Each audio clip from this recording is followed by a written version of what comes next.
Niger. Mahamadou Issoufou, l'intervention militaire doit être l'ultime recours. Pour plus d'informations sur ce sujet, retrouvez-nous après le générique.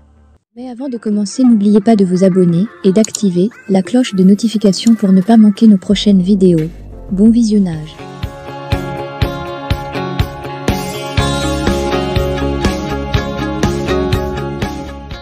Discret depuis le putsch qui a renversé son successeur à la tête du Niger, le 26 juillet dernier, l'ancien président Mahamadou Issoufou est sorti de sa réserve à travers un entretien accordé à Jeune Afrique.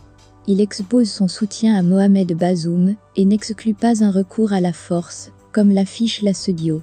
Aux premières heures du coup d'État militaire, qui a porté le général Abdourahmane Tiani au pouvoir, des analystes de la scène politique nigérienne avaient indiqué que Mahamadou Issoufou gardait toujours des relations spéciales et privilégiées avec le général, chef de la garde présidentielle.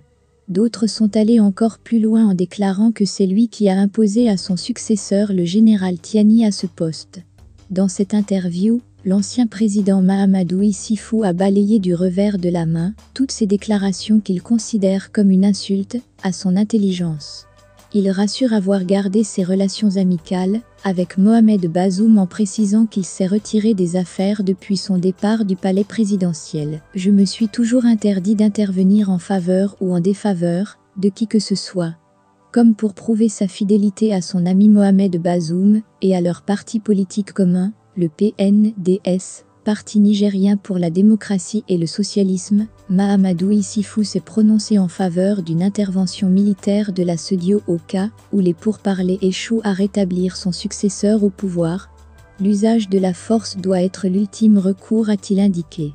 Quelle sera la réaction du Conseil national pour la sauvegarde de la patrie, CNSP, face à une telle position de Mahamadou Issoufou?